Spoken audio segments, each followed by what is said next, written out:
कुरुक्षेत्र के विधायक अशोक अरोड़ा ने प्रेस वार्ता में डेंगू के बढ़ते आंकड़ों को लेकर बातचीत की।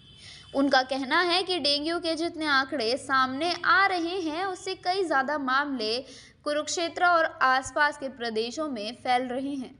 सरकार डेंगू से पीड़ित मरीजों की अच्छी व्यवस्था करे, ना कि आंकड़ों को छुपाने में ध्यान दे। इलेक्शन की बात करते हुए अशोक अरोड़ा ने कहा कि इलेक्शन के समय में कुरुक्षेत्र यूनिवर्सिटी के जो एम्प्लॉय भाजपा की तरफ थे उन्हें प्रमोशन दे दी गई और जो दूसरी पार्टी की तरफ थे उनका तबादला कर दिया गया।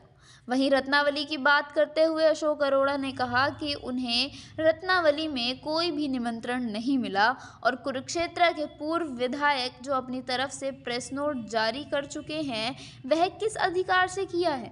अशोक अरोड़ा का कहना है कि कुरुक्षेत्र के पूर्व विधायक सुभाष सुधा अभी भी अपने आप को विधायक मानते हैं। कुरुक्षेत्र के हालातों को लेकर और क्या कहना है अशोक अरोड़ा का, जानते हैं सीधा उनसे। डेंगू का भारी प्रकोप है और डेंगू से बहुत सी जानें भी जा रही है और कुरुक्षेत्र के अंदर भी लगभग सारे हॉस्पिटल छोटे बड़े भरे पड़े हैं डेंगू से। परंतु मुझे हैरानी इस बात की है कि सरकार को डेंगू की रोकथाम के इंतजाम करने की बजाय सरकार डेंगू के आंकड़े छिपाने का काम कर रही है। लगातार एक एक हॉस्पिटल में अगर ओपीडी और उनके इंडोर देखोगे तो बड़े हॉस्पिटलों में 150-150 मरीज रोज के आ रहे हैं एक हॉस्पिटल में, और सरकारी आंकड़े में बताते हैं कि आई 130 हैं, 140 हैं।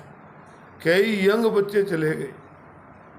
एक यहाँ आकाश नगर में एक लड़का चला गया जिसकी उम्र 45 साल की थी। चक्रवर्ती मोहल्ले में एक लड़का 47-48 साल का था, उसकी डेथ हो गई।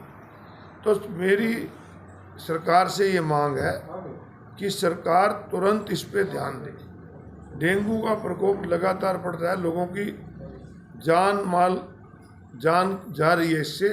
मैंने पिछले दिनों जब माननीय सांसद नवीन जिंदल की अध्यक्षता में कुरुक्षेत्र के मिनी सेक्रेटेरिएट में ई दिशा की मीटिंग हुई थी, तो मैंने उन पे जो, क्योंकि सेंट्रल की स्कीमों के उसमें उन्होंने रिव्यू करना था, मैंने कहा ये बातें रिव्यू बाद में करना। सबसे पहले तो जो आज जरूरत है कुरुक्षेत्र में, डेंगू पैर फैला रहा है, तो वहाँ पर सीएमओ ने भी ईओ ने भी हमें आश्वस्त किया था कि हम दोनों डिपार्टमेंट मिलके इसमें फॉगिंग का इंतजाम भी करेंगे। परंतु मुझे लगता है कि कहीं भी आपने देखी हो तो कहीं मुझे नज़र नहीं आती कि इस प्रकार से फॉगिंग का इंतजाम हो। तो आज फिर आपके माध्यम से मैं कुरुक्षेत्र जिला प्रशासन और पूरे हरियाणा प्रदेश की सरकार से ये कहूँगा कि ये बाकी काम सारे छोड़ के, क्योंकि सरकार की पहली प्राथमिकता होनी चाहिए कि लोगों की जान की रक्षा करें। जिनके लोग घर के चले जाएंगे तो उसके बाद क्या होगा। तो आज ये बहुत बड़ा एक इशू बना हुआ है, इसको सरकार को टेक अप करके लोगों की जान माल की रक्षा करनी चाहिए। दूसरा, अगर कहो तो वो भी आ गया 5 मिनट। दूसरा क्या है कि आज बिजाई का मौसम है और बिजाई में आज खेत जो हैं वो किसान के बात आ गए और डीएपी की कमी है। सरकार कहती है, आज मैं कृषि मंत्री का बयान पढ़ रहा था कि डीएपी की कोई दिक्कत नहीं है। ये मान लिया कोई दिक्कत नहीं है, परंतु जब जरूरत आ जाए, अगर आज खेत में बिजाई की जरूरत है और बिजाई के समय निकल गया तो फिर दोबारा पलेवा करना पड़ेगा, क्योंकि खेत सूख जाएंगे। तो सरकार को पहले इंतजाम इसका करना चाहिए था। सरकार की बड़ी कमी, और आज सरकार से मांग करते हैं कि तुरंत किसान को आज डीएपी की जरूरत है, उसका पूरा उसको डीएपी दी जाए। सर, जैसे आप बता रहे हो डेंगू फैल रहा है, तो आप विधायक हैं, नगर परिषद में जाके मिले आप?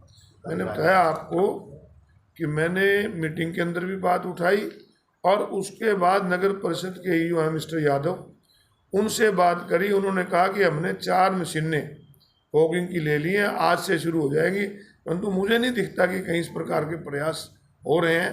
तो मेरी लगातार संपर्क सीएमओ से बात करता हूँ कि तुम एक प्राइवेट हॉस्पिटलों की इकट्ठी मीटिंग बुला लो, इसके सरकार के डॉक्टर्स की कमी है तो प्राइवेट डॉक्टर्स की भी मीटिंग बुलानी चाहिए, उनके से बात करनी चाहिए, परंतु इसके आंकड़े छिपाने की बजाय इसके रोकथाम के इंतजाम करने चाहिए। तो इसमें क्या लगता है आपको, जैसे विपक्ष के आप विधायक हैं, तो सरकार द्वारा ढिलाई ज़्यादा बरती जा रही है? निश्चित रूप से सरकार की कमी है। अगर सरकार, ये हर साल आता है डेंगू, हर साल डीएपी की कमी आ जाती है, हर साल जीरी में हड़ताल हो जाती है, तो सरकार को जो ये ज़रूरी चीज़ें हैं इन पे पहले ध्यान देना चाहिए। अगर ये सफाई की व्यवस्था कर लेते, अगर प्रॉपर गांव के अंदर, शहर में, मोहल्लों के अंदर ये छिड़काव करवा देते दवाई का, तो मैं मानता हूँ कि उस पर रोकथाम में काफ़ी कमी, इनकी केसों में काफ़ी कमी। नगर परिषद चुनावों की भी फिर से चर्चा शुरू हो गई है, वार्ड बंदी भी दोबारा शुरू हो गई है। कांग्रेस तैयार है नगर परिषद चुनावों के लिए? बिल्कुल, कांग्रेस पार्टी नगर परिषद चुनाव के लिए तैयार है। जैसे ही नगर परिषद के चुनाव की घोषणा होगी, पार्टी हाईकमान ने निर्णय लेना है। पार्टी हाईकमान अगर कहेगा कि हम सिंबल पे चुनाव लड़ेंगे, तो थानेसर में हम तैयार हैं सिंबल पे चुनाव लड़ने पे। बाकी निर्णय जो है वो पार्टी हाईकमान ने ली। पियोवा के विधायक जी का एक बयान सामने आया है, लाठी वाला, तो उसके बारे में क्या है? क्या पियोवा के विधायक जी, उनका बयान आया सामने, लाठी क्या चीज में लाठी वाली सरकार कर रहे हैं, क्या था मुझे है? पियोवा के जो विधायक जी वो कह रहे हैं भाई हमारे पास लाठी है ना, लठ वाली सरकार बोल रही है। देखो, उन्होंने मैं किस संदर्भ में किया ये तो वही कह सकते हैं, परंतु अगर कार्यकर्ताओं के साथ, कार्यकर्ता को लेकर कहा था, उनके किसी कार्यकर्ता के साथ उत्पीड़न किया गया, अगर कार्यकर्ताओं के साथ जाती होगी तो प्रजातंत्र में जनशक्ति है हमारे पास। अगर लोगों ने हमें विधायक चुना है, परंतु ये तो नहीं होगा कि हमारे कार्यकर्ताओं पर कोई जाति कर ले। आज तो वहाँ पेवा में क्यों, थानेसर में जिन लोगों ने कांग्रेस पार्टी की मदद करी है, उनके नोटिस दिए जा रहे हैं। कहते हैं बस्ता वीडियो, कहते हैं यहाँ छोड़ दो, सरपंचों को दिए जा रहे हैं। और यहाँ नगर जो हमारी कुरुक्षेत्र यूनिवर्सिटी है, कुरुक्षेत्र यूनिवर्सिटी का वीसी तो आज अपने आप को बीजेपी का कार्यकर्ता ज़्यादा समझ रहा है, वीसी कम समझ रहा है। पिछले दिनों जिन लोगों ने कुरुक्षेत्र यूनिवर्सिटी के कार्यकर्ताओं, कर्मचारियों ने कहीं हमारी मदद कर दी, उनके ट्रांसफ़र कर दिए, और जो इनकी जिनकी मदद करी है उनको और प्रोत्साहित दे रहे हैं कि आपने बहुत अच्छा काम किया। तो इस प्रकार अगर अधिकारी वर्ग इस प्रकार का काम करेंगे तो निश्चित रूप से फिर हम, हमारे पास जो हथियार है पब्लिक में, हम धरने भी देंगे, प्रदर्शन भी करेंगे, और हमारे पास एक प्लेटफार्म है विधानसभा के ऊपर उठाएंगे। और मुझे तो आज एक खबर पढ़ के बड़ी हैरानी हुई कि हरियाणा सरकार का मंत्री कहता है कि चुनाव के अंदर मुझे भी मरवाना चाहते थे ये लोग, मेरी Z+ सिक्योरिटी घटा दी। हम तो ये सोच रहे थे थनेसर में टांगे तोड़ी जा रही हैं, परंतु वहाँ तो मंत्री जब मान रहा है, तो निश्चित रूप से सरकार की तरफ से जो गुंडागर्दी हुई, पार्टी की तरफ से हुई, वो हुई है। और इस बात को मुख्यमंत्री जी को पूरी गंभीरता से लेना चाहिए कि ऐसे कौन से लोग थे जो मौजूदा विधायक और आज मंत्री उनको मरवाना चाहते थे। ऐसे लोगों के खिलाफ कार्रवाई होनी चाहिए। और कुरुक्षेत्र में भी जिन लोगों ने गाड़ियां रोक के टांगे तोड़ी हैं, उनके खिलाफ भी कार्रवाई होनी चाहिए। तो आज तो इस प्रकार से ये बने बैठे हैं, और यहाँ अधिकारी ऐसे बैठे हैं कि चलो मैं ये तो मान सकता हूँ कि जो यहाँ पूर्व मंत्री हैं शायद वो आज भी यही समझ रहे हैं कि मेरे पास अपना पद बरकरार है, आज भी वो वही फीलिंग ले रहे हैं। परंतु जो अधिकारी हैं, आज मुझे हैरानी है, अधिकारी भी अपनी मेल से आपके पब्लिक रिलेशन का जो DPRO है उसने उसका प्रेस नोट जारी करा। मुझे ये तो बता दो भी किस हैसियत से करा। क्या वो कोई सरकारी कर्म अधिकारी है? क्या वो कोई सरकार का नुमाइंदा है? और अगर जाके KDP ऑफिस में मीटिंग लेते हैं गीता जयंती की, जबकि KDP बोर्ड अलग बना हुआ है, महिला प्राधिकरण अलग बना हुआ है, और KDP गवर्नर साहब की उसमें देखरेख में काम करते हैं। तो इस प्रकार की मीटिंग पता नहीं अधिकारी क्यों कराते हैं। मुझे नहीं लगता कि अधिकारी अपना फर्ज निभा रहे हैं। जुबानी जंग छिड़ी हुई है रणदीप सुरजेवाला और CM के बीच में। उन्होंने सरकारी डूम कहा है और उन्होंने नायब सैनिक को एक्सीडेंटल CM कहा है, उसको लेकर क्या कहें? देखिए, रणदीप सुरजेवाला ने जो बयान दिया था वो ये दिया था कि किसान सरकार ने पिछली बार जो जीरी की खरीद करनी थी उससे कम खरीद करी है, सरकार के पोर्टल में कम दर्ज हुई है। इसका मतलब सरकार किसान की जीरी कम खरीदना चाहती है। तो उसके बयान पे मुख्यमंत्री जी को डिपार्टमेंट से संज्ञान लेने की बात बजाय उसको सरकारी डूम कह दिया। तो अगर वो किसी को कहेंगे तो सुनेंगे भी। मंत्री जी, आपने अधिकारियों की बैठक भी ली, सांसद महोदय भी साथ में थे, और चाहे डेंगू की बात हो या दूसरी, और आप भी बता रहे कि अधिकारी काम नहीं कर रहे। और पूर्व विधायक सुभाष सुधा के बयान आया था जब चुनाव में वो हार गए थे, उन्होंने कहा कि अशोक अरोड़ा बेशक विधायक बन गए हो लेकिन उनकी कलरक भी नहीं सुनेंगे। तो अब ऐसा तो नहीं लग रहा है कि कई अधिकारियों पर उनका दबाव हो?